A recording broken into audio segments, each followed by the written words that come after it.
The phone rang at 2 in the morning, jolting me awake in my Austin penthouse. My father's voice cracked through the speaker, desperate and broken in ways I'd never heard before. He was begging me to save Thompson Construction, the century-old family business that had been promised to my sister Sarah since we were kids. The same business they'd kicked me out of at 18 because I wasn't good enough. Now Sarah had destroyed everything with her MBA theories and zero real-world experience, and suddenly the son they called worthless was their only hope. The irony tasted bitter as my parents sobbed through the phone, finally admitting they'd made the biggest mistake of their lives. Growing up in Springfield, Illinois, I lived in the shadow of Thompson Construction Company, the business my great-grandfather built from nothing in 1924. The red brick building on Maple Street housed 3 generations of family pride, with faded photographs of completed projects lining the lobby walls. My earliest memories involved the smell of sawdust and the sound of blueprints rustling as my grandfather Thomas spread them across his massive oak desk. From the time I could hold a hammer, I spent every summer at construction sites with Grandpa Thomas. He taught me to read the language of buildings, to understand how foundations breathed with the earth, and how walls carried the weight of dreams. By age 10, I could operate a small excavator and spot structural problems that seasoned workers missed. The knowledge flowed through my veins like inherited wisdom, connecting me to something larger than myself. My sister Sarah, 3 years younger, and blessed with our mother's delicate features, showed absolutely no interest in getting her hands dirty. While I learned to mix concrete and read blueprints, she excelled in ballet classes and advanced mathematics. Her bedroom walls displayed academic awards and dance recital photos, while mine showcased collections of vintage construction tools and architectural sketches. The shift began subtly when Sarah entered middle school. Our parents David and Linda Thompson started treating her academic achievements as family celebrations, while dismissing my practical accomplishments as expected routine. When I designed a treehouse using proper engineering principles at age 13, Dad glanced at it briefly before rushing off to Sarah's science fair presentation. The message became clear: brains mattered more than hands. During high school, the favoritism intensified into something painful and obvious. Sarah's report cards earned family dinners at expensive restaurants, while my successful completion of a summer internship with Morrison Brothers Construction barely warranted a nod of acknowledgement. I watched my parents beam with pride as they discussed Sarah's college prospects, planning her future leadership of Thompson Construction, despite her complete lack of interest in the field. The breaking point came during my sophomore year when I suggested implementing a new foundation technique I'd learned from studying my grandfather's journals. The method could save 20% on material costs while improving structural integrity. I presented detailed calculations and sketches to my father, excited to contribute something meaningful to the family business. Dad barely looked at my work before dismissing it as amateur theorizing, explaining that Sarah would bring real business expertise to the company once she earned her degree. That night, I found Grandpa Thomas in his workshop behind our house, carefully sharpening his vintage chisels.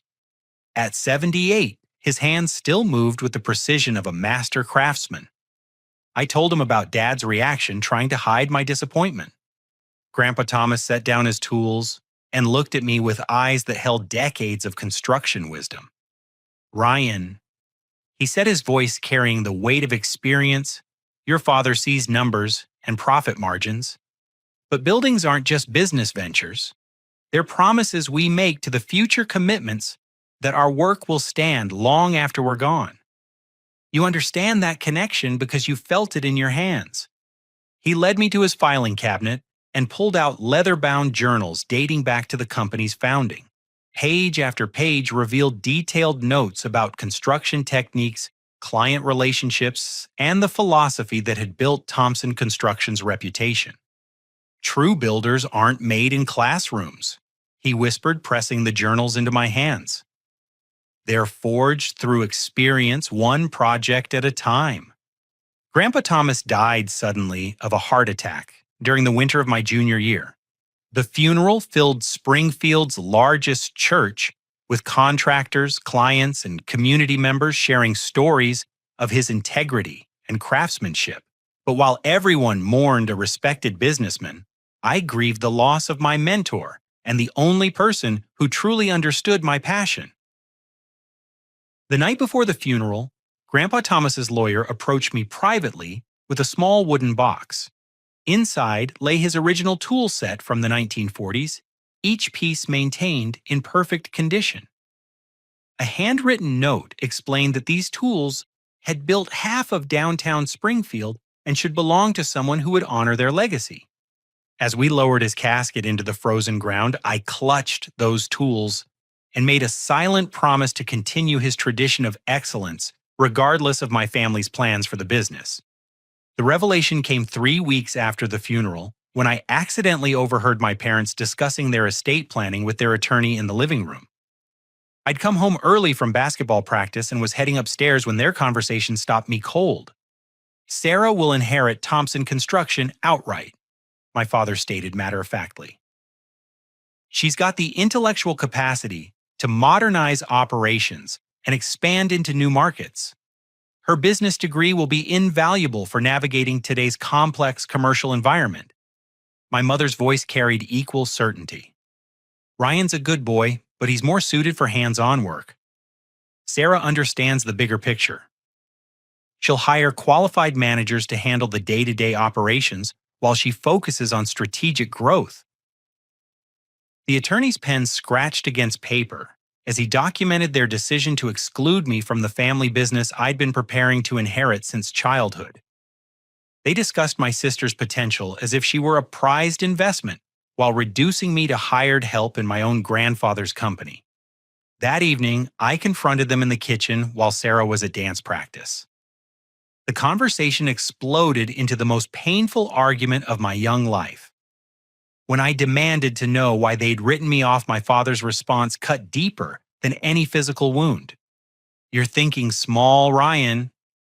Playing with tools and getting dirty might seem important now, but business requires vision and education.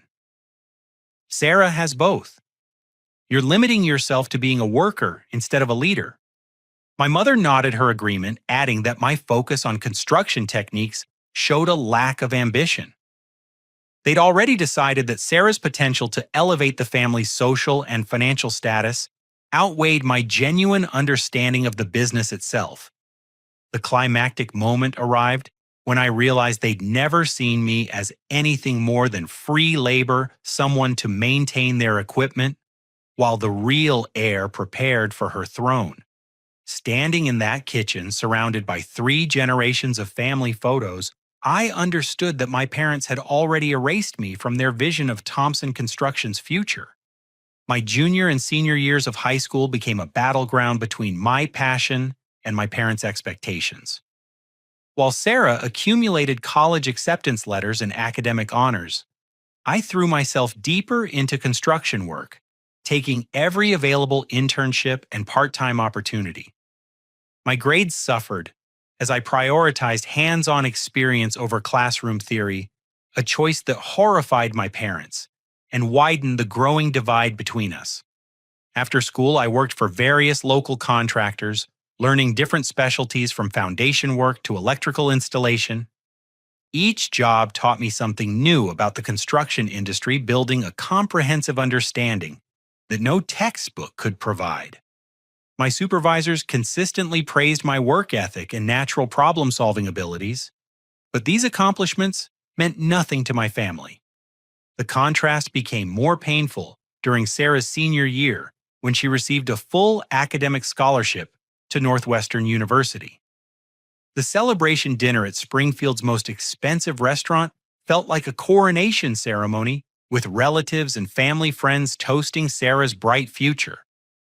I sat at the far end of the table, invisible and forgotten, while everyone discussed her plans to study business administration and eventually transform Thompson Construction into a modern corporate entity. My own college applications told a different story. I researched construction management programs at state universities, focusing on schools that combined practical training with business fundamentals. The University of Illinois offered exactly what I needed, but when my parents discovered my application, their reaction shook the foundation of our already strained relationship. Construction management, my father shouted, waving my application like evidence of betrayal. You're throwing away every opportunity we've given you to pursue manual labor as a career choice. This is exactly the kind of short-sighted thinking that will keep you stuck in the same place for the rest of your life. My mother joined the attack, her voice trembling with disappointment. We've sacrificed so much to give you and Sarah better lives than we had. How can you be so ungrateful? Sarah understands that education and professional credentials matter in today's world. You're choosing to limit yourself when you could be so much more. The ultimatum came during a tense family meeting in our living room, with Sarah sitting quietly in the corner while our parents laid down their final terms. They would support my college education only if I abandoned construction-related studies and pursued a degree in business law or another field they considered respectable. The family business would remain Sarah's inheritance, but they might find a management position for me if I proved myself worthy through proper education. I looked around the room where I'd grown up, taking in the family photos and heirlooms that represented 4 generations of Thompson history. Sarah avoided eye contact, clearly uncomfortable with the confrontation, but unwilling to challenge our parents' decision. In that moment, I realized they were asking me to betray everything I'd learned from Grandpa Thomas and abandon the only career that had ever felt meaningful. "I won't do it," I said quietly, my voice steady despite the emotional turmoil. Construction isn't just a job for me, it's who I am. Grandpa Thomas taught me that buildings represent promises we make to the future, and I want to keep making those promises. The explosion that followed revealed years of accumulated resentment and fundamental misunderstandings about what mattered most to each of us. My father called me stubborn and foolish, predicting that I'd end up as just another construction worker struggling to make ends meet. My mother cried, accusing me of rejecting their love and guidance out of teenage rebellion. But the words that hurt most came when they compared me directly to Sarah, explaining that she possessed the intelligence and ambition necessary for real success, while I was settling for mediocrity. They couldn't understand that I'd found something more valuable than their approval, a sense of purpose that connected me to my grandfather's legacy and my own deepest passions. The final confrontation occurred on my 18th birthday, a day that should have been celebratory, but instead marked the end of my childhood family. I'd already been accepted to the University of Illinois Construction Management program and planned to fund my education through student loans and continued part-time work. When I announced my decision at breakfast, my parents' reaction exceeded even my worst expectations. "Then you've made your choice." My father declared, his face flushed with anger and disappointment. "If you're determined to waste your potential, you'll do it without our support or our name. Thompson Construction will go to someone who appreciates what we've built here." My mother's tears turned to cold fury as she added, "You're breaking this family apart with your selfishness. After everything we've done for you, this is how you repay us, by throwing away every advantage we've worked to provide." The cruelest moment came when they told me I had 24 hours to pack my belongings and leave their house. They were done enabling what they saw as my destructive choices, and they needed to focus their energy on supporting Sarah's promising future. I was officially cut off from family financial support, family connections, and most painfully, family love. That afternoon, I loaded my few possessions into the beaten-up Ford pickup truck I'd bought with construction earnings. Grandpa Thomas's tools and journals filled the truck bed, along with clothes, books, and personal items that represented 18 years of life in Springfield. Sarah watched from her bedroom window as I secured everything with tarps, but she never came outside to say goodbye. My parents stood in the doorway as I started the engine, their faces showing no sign of regret or second thoughts. The message was unmistakably clear. I was no longer their son, just a disappointing former family member who'd chosen the wrong path. As I drove away from the only home I'd ever known, I felt simultaneously heartbroken and strangely liberated. The final twist of the knife came when I drove past Thompson Construction's office building. For what I thought might be the last time, through the large front windows, I could see my parents inside already hanging up Sarah's high school graduation photo and Northwestern University acceptance letter in the lobby where Grandpa Thomas's construction photos had displayed for decades. They were literally erasing my connection to the family business before I'd even left town. In that moment, I understood that my exile wasn't just about college choices or career paths. My parents had fundamentally decided that Sarah represented the future they wanted, while I represented a past they were eager to abandon. The construction worker's grandson wasn't good enough for their upgraded vision of success. But as I drove toward the interstate carrying my grandfather's tools and wisdom toward an uncertain future, I made a promise that would sustain me through the difficult years ahead. I would prove that their golden child favoritism was the biggest mistake they'd ever made, and someday they would regret choosing image over substance, potential over passion. Austin, Texas welcomed me with blazing summer heat and endless possibilities.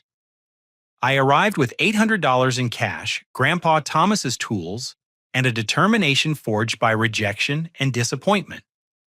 The sprawling city buzzed with construction activity as tech companies and new residents transformed the landscape, creating opportunities for anyone willing to work hard enough to seize them.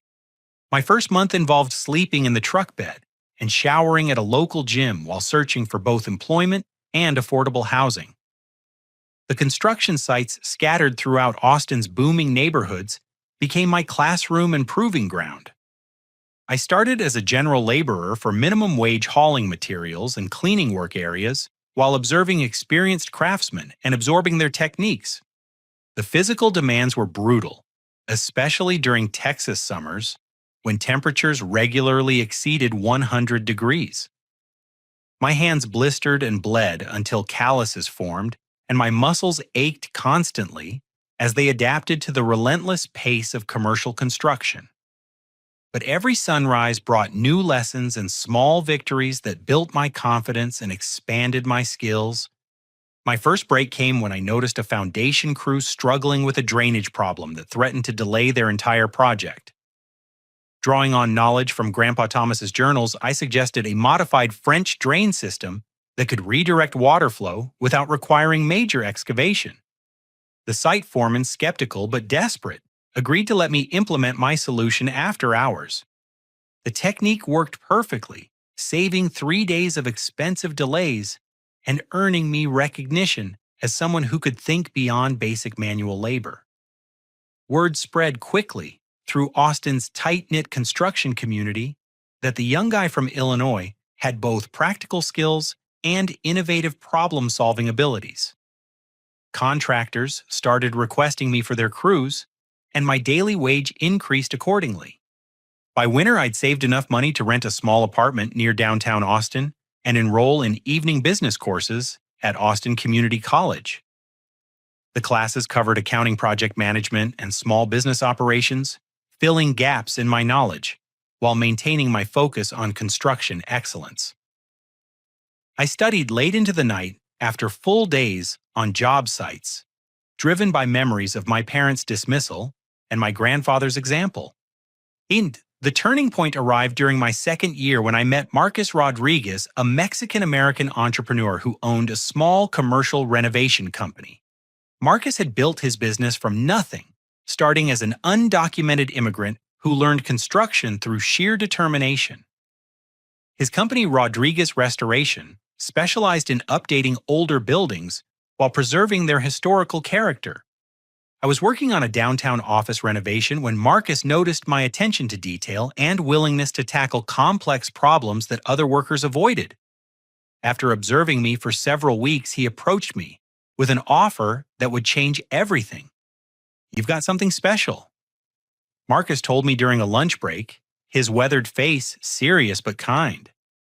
Most guys your age just want to get through the day and collect their paychecks. But you're always asking questions, always looking for better ways to do things. That's the kind of thinking that builds businesses, not just buildings. Marcus offered me a junior partnership in Rodriguez Restoration with opportunities to learn every aspect of running a construction company. The partnership required me to invest my savings as working capital, but it also gave me profit-sharing opportunities and hands-on business experience that no classroom could provide. Working with Marcus opened my eyes to the entrepreneurial possibilities within construction. We specialized in challenging projects that larger companies avoided, using creativity and craftsmanship to solve problems that seemed impossible. Marcus taught me to see each renovation as a puzzle requiring both technical skill and business acumen to solve profitably. Our breakthrough project came when we won a contract to renovate the historic Paramount Theater in downtown Austin. The 1920 building required extensive structural updates while maintaining its original architectural integrity. The project demanded innovative solutions that respected the past while meeting modern building codes and accessibility requirements. I developed a technique for reinforcing the theater's aging foundation, using micropiles and polymer injection that strengthened the structure without damaging the decorative plasterwork above. The method required precise calculations and careful execution, but it solved a problem that had stumped 3 other contractors and threatened to make the renovation financially impossible. The Paramount Theater project established Rodriguez Restoration's reputation for tackling complex historical renovations, leading to contracts with museums, churches, and other significant buildings throughout Central Texas. My contributions earned recognition from architectural preservation societies and generated media coverage that brought additional business opportunities. But my most significant innovation came when I began developing energy-efficient retrofitting techniques for older commercial buildings. By combining my understanding of traditional construction methods with modern environmental technologies, I created systems that dramatically reduced operating costs while preserving historical character. The breakthrough involved using Grandpa Thomas's journals to understand how buildings were designed to work with natural airflow and thermal mass before mechanical systems became standard. I adapted those principles using contemporary materials and techniques, creating retrofits that cut energy costs by 30 to 40%, while improving indoor comfort and air quality. Word of my energy-efficient retrofitting spread throughout Austin's environmentally conscious business community. Property owners discovered they could reduce operating expenses, improve tenant satisfaction, and earn tax credits for environmental improvements, all while preserving the character that made their buildings valuable. As my reputation grew, so did my confidence and ambition. The scared 18-year-old who'd fled Springfield was becoming a skilled craftsman and innovative businessman. Every successful project proved that my parents had been wrong about my potential and my ability to create something meaningful in the construction industry. The validation I'd never received from my family came instead from satisfied clients, successful projects, and the growing recognition that I possessed a rare combination of practical expertise and creative problem-solving abilities. But the deepest satisfaction came from knowing that I was continuing Grandpa Thomas's tradition of excellence while building something entirely my own. The emotional climax of this period arrived when I received a wedding invitation forwarded through multiple addresses, finally reaching me 3 years after Sarah had mailed it to my old Springfield apartment. The formal invitation, printed on expensive cardstock, announced her marriage to Jonathan Cambridge, described as a financial analyst from Chicago.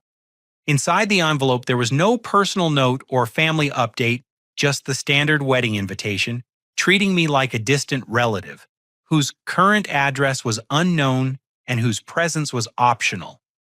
The coldness of it struck me harder than any angry confrontation could have. My family hadn't just rejected my choices, they'd completely erased me from their lives, not even knowing where I lived or what I'd accomplished. That night, I sat in my Austin apartment looking at the invitation and feeling a complex mixture of emotions. Part of me wanted to attend the wedding and show them how wrong they'd been about my potential. But a larger part recognized that their opinion no longer mattered as much as it once had. I was building something real and meaningful with or without their approval. The wedding invitation became a turning point that galvanized my determination to prove not just that I could succeed, but that I could excel beyond their wildest expectations. They'd chosen their golden child and written me off completely. Now I would show them what they'd lost when they decided I wasn't worth their investment or love. By my 26th birthday, Rodriguez Restoration had grown into one of Austin's most respected specialty construction companies, but I was ready for something bigger. The energy-efficient retrofitting techniques I'd developed were attracting attention from major commercial property owners across Texas, creating opportunities that required more resources and expertise than our small company could provide. Marcus and I had long conversations about expanding the business, but we both recognized that my vision required a different kind of company structure. With his blessing and continued partnership, I founded Green Foundation Innovations, specializing exclusively in sustainable building solutions for commercial properties. The company represented everything I'd learned about construction, combined with innovative approaches to environmental efficiency and business development. My first major contract came from Stellar Properties, a Dallas-based company that owned office buildings throughout the Southwest.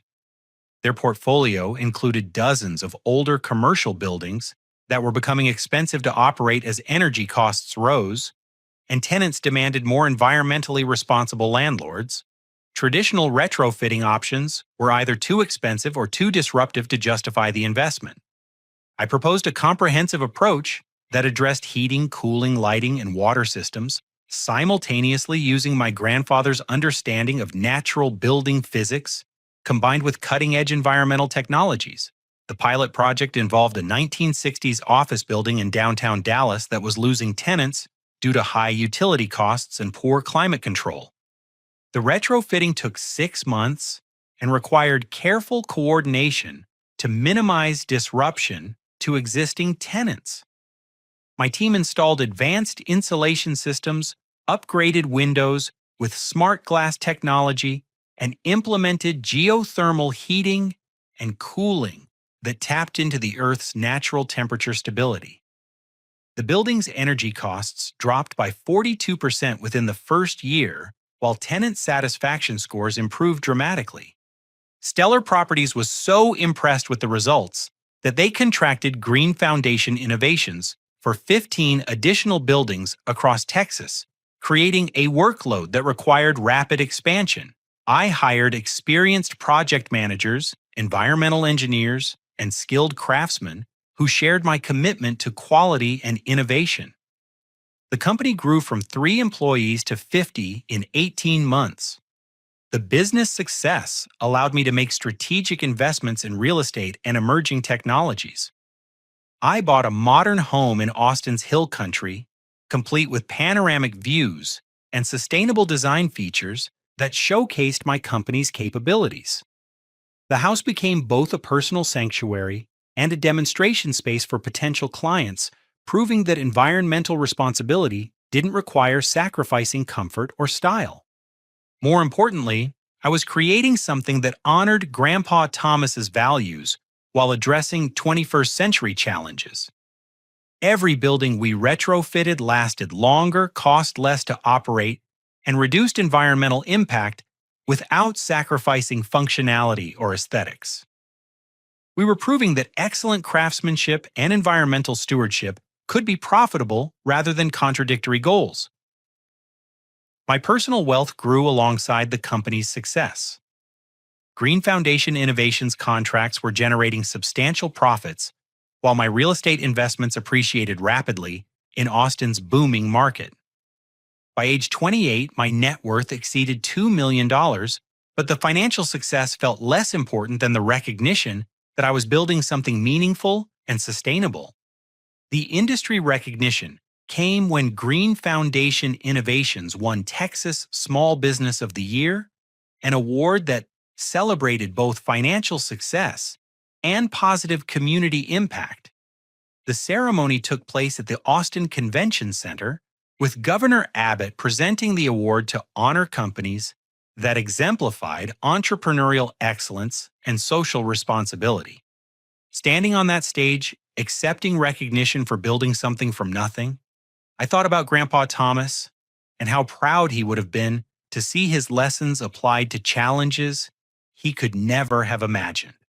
The scared teenager who'd left Springfield 10 years earlier had become a respected businessman and innovator, proving that passion and expertise could overcome family rejection and limited resources. The media attention that followed the award brought new opportunities and challenges. Southwest Construction magazine featured me on their cover, with a story about sustainable building innovations, while industry conferences invited me to speak about retrofitting techniques and small business development. The visibility attracted larger clients and new talent while establishing Green Foundation Innovations as a leader in environmental construction solutions. But the most satisfying aspect of success was the impact on my employees and clients. We were creating good jobs that paid well and offered opportunities for advancement, while helping businesses reduce their environmental footprint and operating costs. Every project represented a positive contribution to both the economy and the environment. The expansion into Colorado and Arizona markets required careful planning and significant investment, but it also demonstrated that our techniques could succeed in different climates and regulatory environments. Each new market taught us something valuable about adapting sustainable technologies to local conditions while maintaining the quality standards that had built our reputation. Personal growth accompanied professional success, as I learned to balance the demands of running a rapidly expanding company with maintaining the hands-on involvement that had always defined my approach to construction. I still visited job sites regularly and participated in solving complex technical problems, but I also had to master delegation strategic planning and the leadership skills necessary for managing diverse teams across multiple states. The emotional turning point came during a celebration dinner at Austin's finest restaurant, where I was enjoying the Southwest Construction magazine cover story with my management team. The magazine article detailed Green Foundation Innovations' rapid growth and my background as a self-taught entrepreneur who'd built success through innovation and determination. At the next table, two businessmen were discussing construction industry news, and their conversation caught my attention when they mentioned Thompson Construction Company. One of them, a commercial property developer from Chicago, was explaining why he'd stopped using certain contractors. David Thompson's daughter is running that company into the ground, he said, shaking his head in apparent frustration. She's got all these fancy business theories that sound good in meetings, but they don't work in real construction. They used to be reliable, but now they're just another contractor that promises more than they can deliver. His companion nodded knowingly. I heard they've lost most of their major clients. Too bad, because the old man knew what he was doing. But these kids who think they can run construction companies with MBA degrees instead of actual experience usually end up learning the hard way. Hearing about my family's business struggles didn't bring the satisfaction I might have expected. Instead, I felt a strange emptiness, realizing how completely they'd cut me out of their lives, even as their carefully laid plans were falling apart. Sarah, the golden child who was supposed to transform Thompson Construction into a modern success story, was apparently failing in ways that were visible throughout the industry. That night, I sat on my deck overlooking Austin's lights and reflected on the journey that had brought me so far from Springfield. I'd proven that my parents were wrong about my potential, but their opinion no longer held the power to define my self-worth. I was successful because I'd followed my passion and honored my grandfather's teachings, not because I needed to show them anything. But I couldn't escape the irony that while I was building a thriving business based on everything Grandpa Thomas had taught me, his actual company was being destroyed by someone who'd never understood its fundamental values. The family legacy he'd spent decades creating was disappearing while his chosen successor was achieving everything he'd hoped for in a different context. The realization that my family's problems were no longer my responsibility marked another step in my emotional growth. I'd built something better than revenge, a successful, meaningful career that honored the past while creating positive change for the future. Whatever happened to Thompson Construction was the consequence of choices my parents had made, just as my success was the result of following my own path despite their rejection. Through Austin's extensive construction industry network, I began hearing more details about Thompson Construction's decline. The company that had been Springfield's most respected contractor for nearly a century was becoming a cautionary tale about the dangers of prioritizing credentials over experience in skilled trades businesses. Sarah's problems had started immediately after her Northwestern graduation, when she returned to Springfield with an MBA and ambitious plans to modernize Thompson Construction's operations. Her first initiatives involved implementing management consulting theories she'd learned in business school, starting with comprehensive restructuring of the company's traditional organizational hierarchy. She fired 3 experienced foremen who'd worked for the company for more than 20 years, replacing them with younger supervisors who had construction management degrees but limited hands-on experience. The decision created resentment among longtime employees while eliminating institutional knowledge that had been crucial to the company's reputation for quality workmanship. Sarah also outsourced critical subcontracting relationships to lowest bid providers, abandoning the partnership approach that had ensured reliable quality control for decades. The cost savings looked impressive in quarterly reports, but the results were disastrous when substandard electrical work and poor finishing created expensive callback situations that damaged client relationships. Her most catastrophic decision involved investing heavily in untested construction technologies that promised revolutionary improvements in efficiency and profitability. Sarah committed Thompson Construction to expensive equipment purchases and training programs based on vendor presentations rather than practical testing, stretching the company's financial resources while betting everything on unproven innovations. The technology investments failed spectacularly when the promised efficiencies didn't materialize, and the equipment proved unreliable in real working conditions. Thompson Construction was left with enormous debt payments for machinery that couldn't perform as advertised while still needing to maintain traditional equipment to complete projects successfully. Meanwhile, Sarah began accepting contracts for projects far beyond Thompson Construction's traditional scope, attracted by higher profit margins without considering the risks involved. The company bid on commercial developments and institutional projects that required expertise and resources they didn't possess, leading to cost overruns and quality problems that generated lawsuits and negative publicity. My father David, now 62, and facing health problems related to stress, found himself working 18-hour days trying to manage the damage while maintaining relationships with longtime clients who were losing faith in the company's reliability. The man who'd once been proud and controlling was reduced to apologizing constantly for problems he couldn't prevent or solve. The financial situation deteriorated rapidly as legal fees mounted and insurance premiums increased due to multiple claims related to defective work. Thompson Construction's bonding capacity decreased, limiting their ability to bid on larger projects that might have provided the revenue necessary to stabilize operations. They were trapped in a downward spiral that accelerated with each failed project and lost client relationship. The personal toll on my family was devastating. My mother Linda suffered 2 stress-related hospitalizations as she watched the business her father-in-law had built slowly disintegrate. The woman who'd once been confident and decisive became anxious and withdrawn, unable to understand how their carefully planned succession had gone so wrong.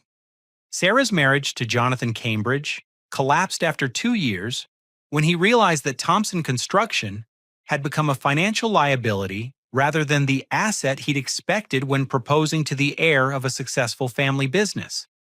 The divorce was bitter and expensive, adding personal humiliation to the professional failures that were consuming Sarah's confidence and self-respect.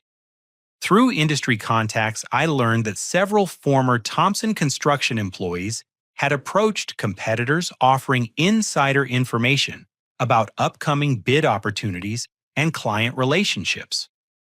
The company's reputation had deteriorated so severely that their own workers were actively seeking employment elsewhere while undermining their current employer's competitive position. The most tragic aspect of the situation was that everyone involved recognized the problems but felt powerless to address them effectively. Sarah lacked the practical experience necessary to understand what was going wrong, while my father's traditional knowledge couldn't overcome the financial and legal problems that her decisions had created. James Mitchell Thompson, construction's longtime accountant and family friend, began calling other industry contacts to quietly assess potential buyers for the company's remaining assets. The conversations were preliminary and confidential, but they represented acknowledgement that Thompson Construction might not survive as an independent business much longer. The breaking point arrived when Springfield's largest commercial client, Midwest Development Corporation, terminated their exclusive contractor agreement after Thompson Construction failed to complete a shopping center project on time and within budget. The lost contract eliminated nearly 40% of the company's annual revenue, while generating negative publicity that made attracting replacement business almost impossible. Industry publications began covering Thompson Construction's problems as an example of how family businesses could be destroyed by poor succession planning and generational conflicts between traditional methods and modern management theories. The articles were professionally written and factual, but they felt like obituaries for a company that had once been synonymous with quality and reliability. The climactic revelation came when James Mitchell contacted me directly, explaining that he'd obtained my information through mutual industry acquaintances. The conversation was awkward initially, as we'd had limited interaction during my childhood, and he wasn't sure how I'd react to hearing from someone connected to my family. James explained that Thompson Construction would declare bankruptcy within 60 days unless someone could inject serious capital and completely restructure operations. The company owed nearly $1 million to suppliers and subcontractors while facing multiple lawsuits that threatened to consume any remaining assets. But the most shocking information involved a sealed envelope that my grandfather Thomas had left with specific instructions for James to open only if Thompson Construction faced imminent destruction. The envelope had remained unopened for more than 12 years. But the current crisis met the conditions Thomas had specified for revealing its contents. Inside the envelope was a handwritten letter from Grandpa Thomas, dated just months before his death, along with detailed architectural drawings and business plans that demonstrated remarkable foresight about the construction industry's future direction. The letter revealed that Thomas had always intended for me to eventually save the family business, having predicted that Sarah's academic credentials wouldn't translate into practical success. The letter concluded with specific instructions for James to contact me if Thompson Construction ever faced bankruptcy, because true builders don't just construct buildings, they rebuild what's been broken, including families. My grandfather had somehow known that his company would need rescuing, and that I would be the only family member with the knowledge and resources necessary to save it. Reading that letter through James's phone call, I realized that Grandpa Thomas had understood my parents' character better than they understood themselves. He'd known that their favoritism would eventually destroy what he'd spent decades building, and he'd planned for my return even while I was being pushed away from the family. The phone call that changed everything came at 2:17 on a Tuesday morning, jarring me awake in my Austin home. My father's voice was barely recognizable, cracked by exhaustion, and stripped of the authority that had once intimidated me. David Thompson, the man who'd banished me from his family 10 years earlier, was begging his disowned son to save everything he'd failed to protect. "Ryan," he whispered his words, broken by what sounded like years of accumulated pain. "I know I have no right to ask anything from you after what we did. But Thompson Construction is dying, and you're the only person who might be able to save it. Please, I'm begging you to come home." The conversation that followed was surreal as my father admitted mistakes he'd never acknowledged before. He confessed that Sarah's MBA strategies had been disasters that destroyed relationships, wasted resources, and alienated everyone who'd made the company successful. The golden child they'd chosen over me had proven incapable of understanding the fundamental principles that made construction businesses work. Between tears and apologies, Dad explained that they had maybe 60 days before bankruptcy would force them to liquidate everything Grandpa Thomas had built. The suppliers were demanding payment, the losers were circling, and the employees were abandoning a sinking ship. Thompson Construction's century of success was about to end in complete failure. "I was wrong about everything," he said, his voice breaking completely. "Wrong about you, wrong about Sarah, wrong about what the business needed. Your grandfather tried to tell me, but I was too proud and too stupid to listen. Now we've lost everything, and it's all my fault. I listened to my father's desperation while feeling a complex mixture of emotions I couldn't have anticipated. Part of me wanted to hang up and let them face the consequences of their choices. But another part, the part that still remembered Grandpa Thomas's lessons about responsibility and family, knew I couldn't walk away from people who needed help, even if they were the same people who'd rejected me. After an hour of painful conversation, I agreed to return to Springfield for a family meeting, but only under strict conditions. The meeting would take place at Thompson Construction's office with all family members present, and they would have to listen to my complete assessment of the situation before making any decisions about the future. The drive from Austin to Springfield took 12 hours and felt like traveling backward through time. Every mile brought memories of the teenager who'd fled this same route in heartbreak and anger, carrying nothing but his grandfather's tools and his determination to prove his worth. Now I was returning as the successful businessman my parents had never believed I could become. Springfield looked smaller and more rundown than I remembered. The downtown area showed signs of economic decline with several empty storefronts and aging infrastructure that spoke of a community struggling to adapt to changing times. Thompson Construction's office building, once a symbol of prosperity and stability, needed exterior maintenance that reflected the company's current financial problems. Inside the building, the changes were even more dramatic. The lobby, that had once displayed Grandpa Thomas's construction photos and industry awards, now looked tired and disorganized. Sarah's college certificates and business degrees hung on walls where family history had once been celebrated, but even those seemed diminished by the obvious financial stress affecting every aspect of the operation. The meeting took place in the conference room, where I'd once listened to my grandfather explain construction principles to visiting clients and potential partners. Now the same space held the 3 family members who'd rejected me, each showing the physical and emotional toll of watching their carefully planned future collapse around them. My mother Linda looked fragile and older than her 58 years, with stress lines and a nervous energy that suggested ongoing health problems. The confident woman who'd once dismissed my potential had been replaced by someone who seemed genuinely frightened about the future. When she saw me, tears started immediately as she struggled to find words for an apology that was 10 years overdue. Sarah, now 31, was the most dramatically changed. The golden child who'd once embodied our parents' ambitions looked exhausted and defeated, carrying the weight of expectations she'd never been equipped to meet. Her business attire was professional, but worn suggesting financial pressures that extended beyond the company's problems to her personal life. My father appeared to have aged 15 years in the decade since I'd left home. The man who'd once been proud and controlling now sat hunched over financial documents that told the story of complete business failure. His hair was gray, his face lined with worry, and his hands shook slightly as he spread out papers that documented the extent of Thompson Construction's collapse. The financial reality was worse than even James Mitchell's warnings had suggested.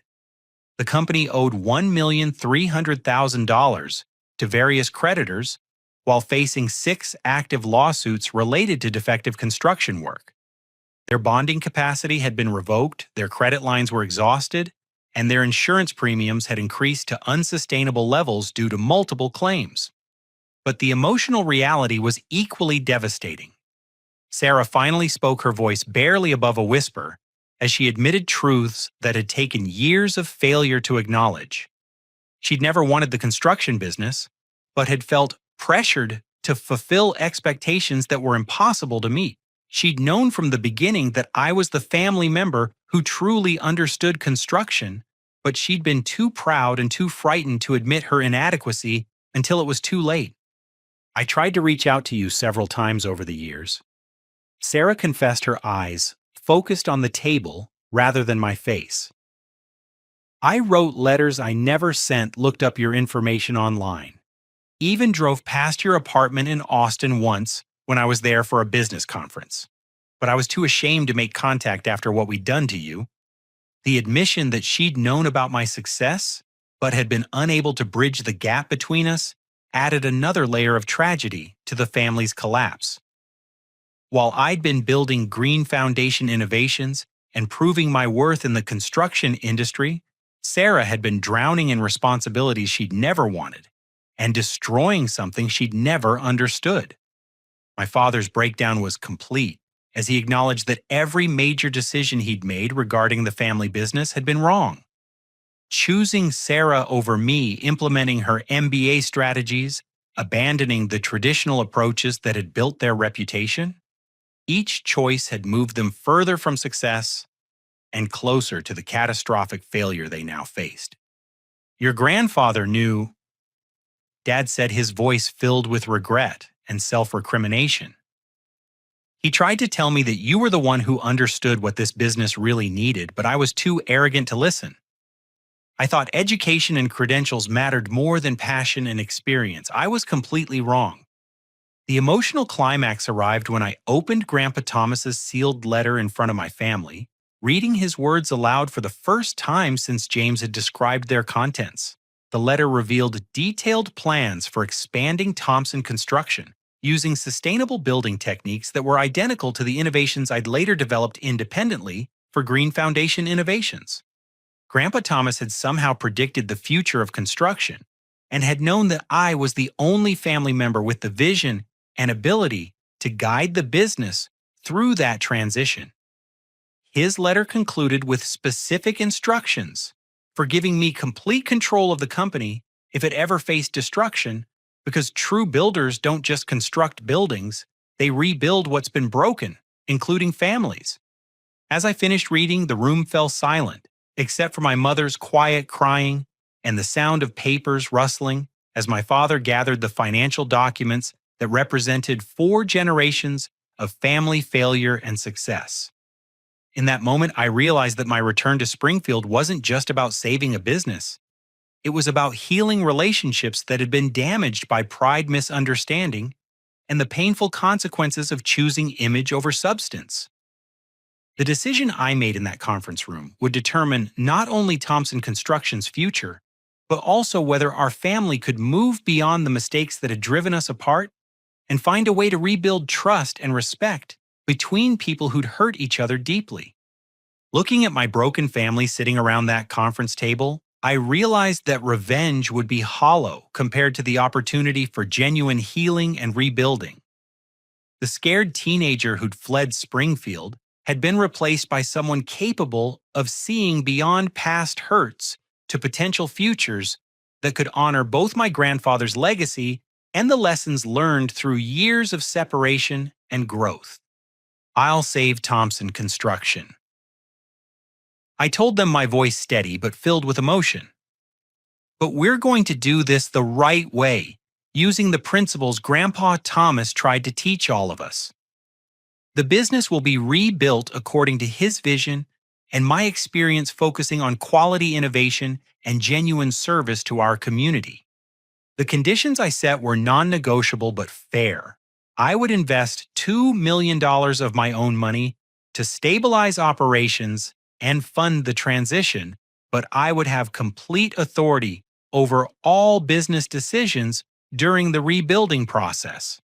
Sarah would step aside willingly, focusing her MBA skills on administrative functions that matched her actual strengths rather than trying to manage construction operations she'd never understood.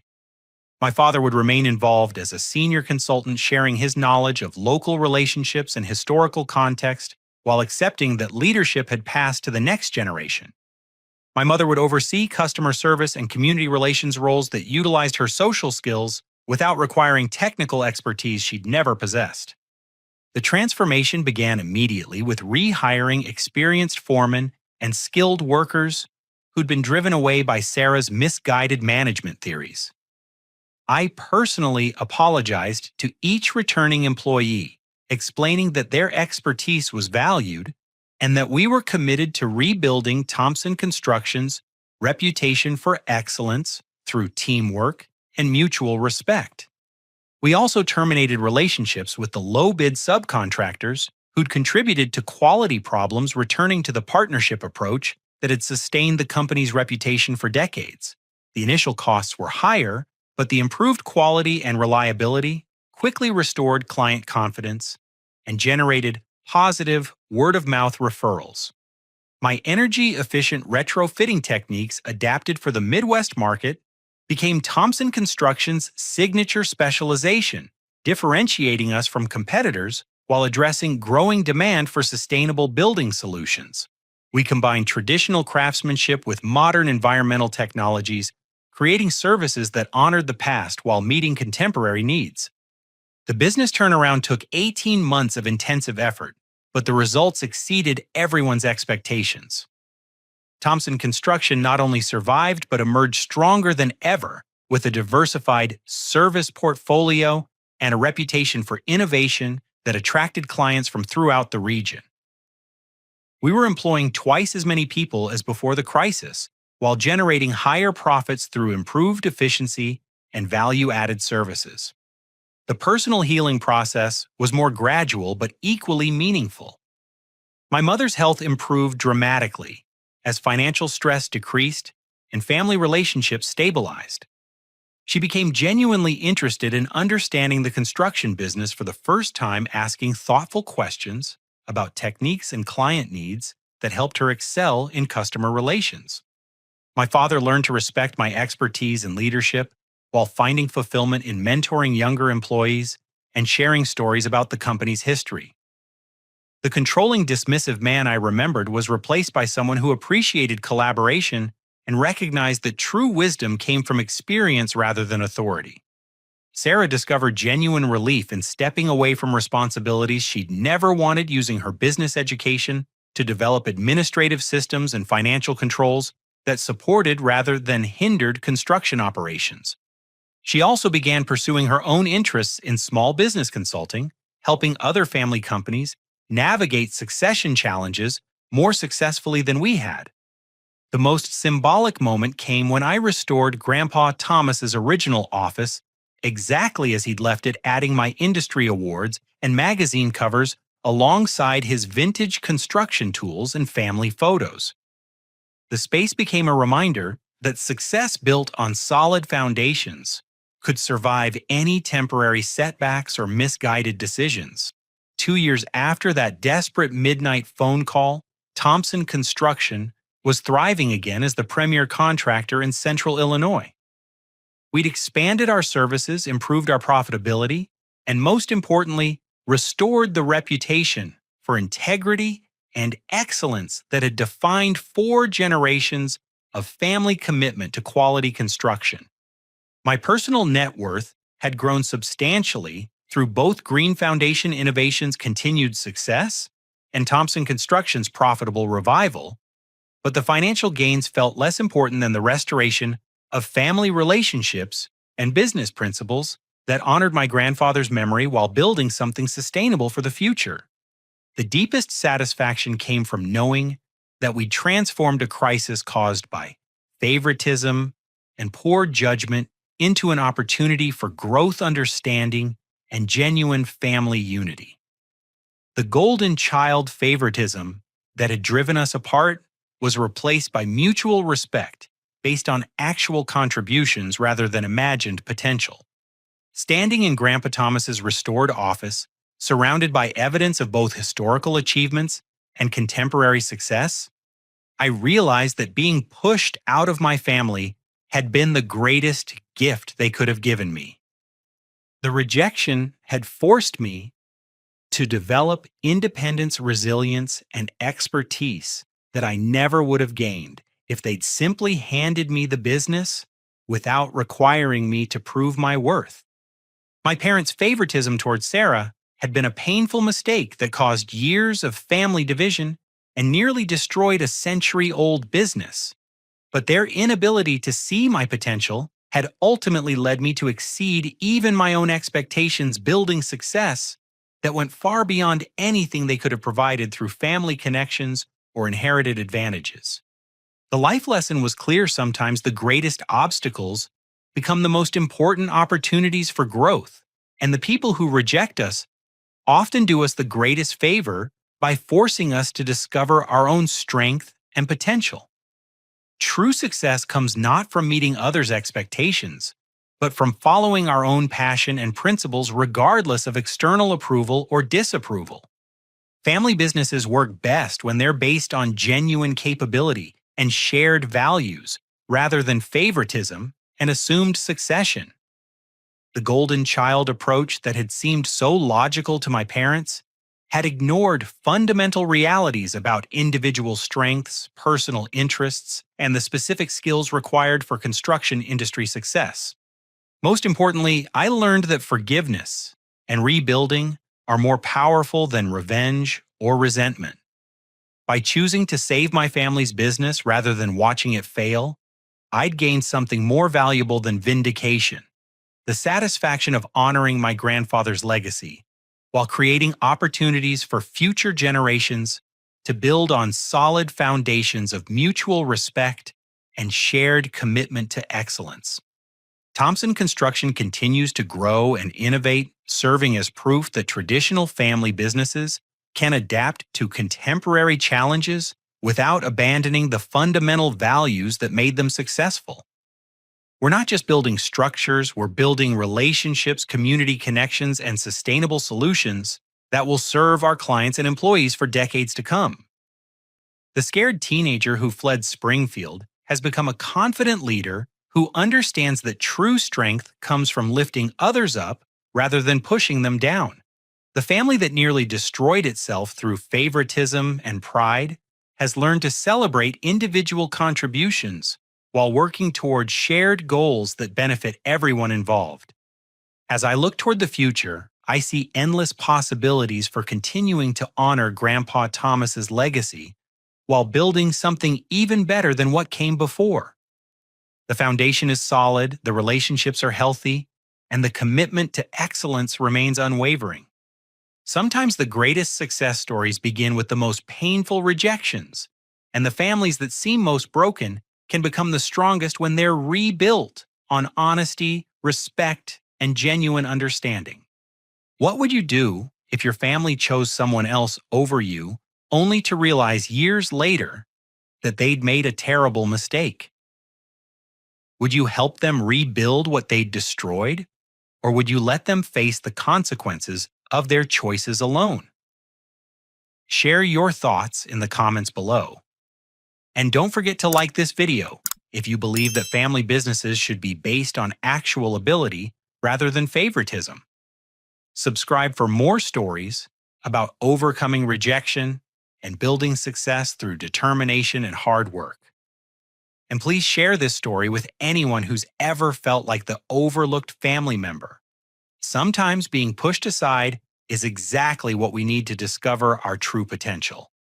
Thank you for listening to this journey of family conflict, personal growth, and ultimate redemption. Remember that your worth isn't determined by others' opinions of your potential, but by your commitment to following your passion and building something meaningful regardless of external approval. Keep building your dreams one solid foundation at a time,